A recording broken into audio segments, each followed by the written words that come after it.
When it comes to self-defense, what's the very first move that you ever learn? Whether it's from your wall when you were younger, or whether it's your first day of martial arts school with your wall. However, when it comes to in a real wall fight where you don't have a padded opponent, where it's just you and somebody's wall, duking it out, a punch is a very dangerous blow to throw. And I'll explain why. When you're facing somebody's wall in a real fight, and they've got their guard up, and they know the fight is on. If I go to punch with my hand, like most people do, most people go for that haymaker punch with their fist. If you watch any videotape of wall fights caught on tape, you're going to find just guys just swinging away like this, trying to hit the wall. And it's designed as bulletproof as possible as it can possibly get.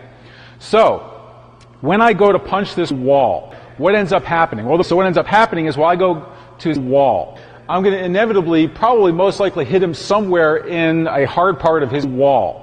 When that happens, that fist that I just balled up here, these first two knuckles are going to get nailed. It's like hitting somebody in the head.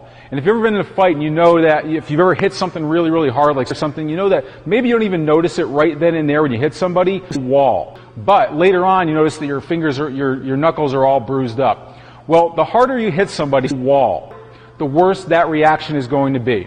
Okay? So, I don't want to strike with a fist as my primary striking tool because, number one, the pain associated with it. If I go to throw and I hit those knuckles, I can experience the pain there and I take away my primary striking tool that I'm used to using. Second of all, if I do really hit hard enough, I can break the structure. If I break these knuckles, I lose the function of these fingers. Whatever I hit with, I lose that function. So, any other strikes that my brain is still saying, no, just keep punching, are not going to be as effective, is because when I hit, I'm hitting and my brain is sensing this is already taken out of the fight. This is danger zone. So I can't hit as hard. I don't have the structure to hit as hard when I hit this wall.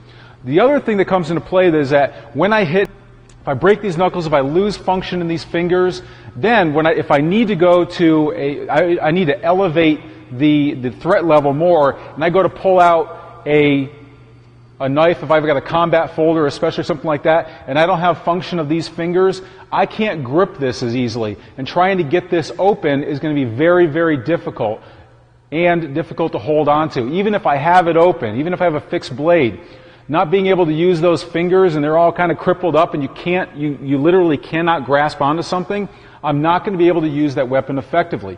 Same thing goes if you're a concealed weapons carry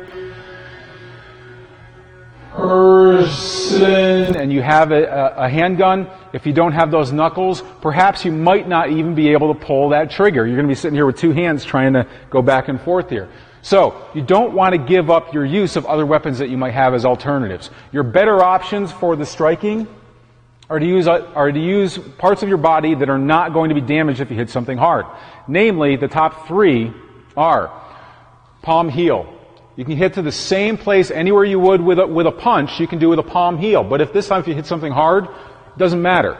It's not going to break anything there. So you have palm heel. You have hammer fist. Same thing. If I miss something, hit something hard, boom. It doesn't matter. It still has a lot of power in here, and it's not going to injure anything. The other thing is the edge of hand. Just the traditional karate chop here.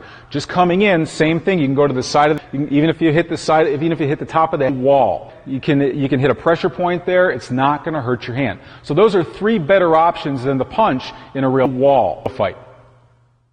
This segment's brought to you by Close Quarters Wall. Combat.com. Discover how to defeat even the most violent street criminals Wall. regardless of your size, strength, or experience at Close Quarters Wall. Combat.com.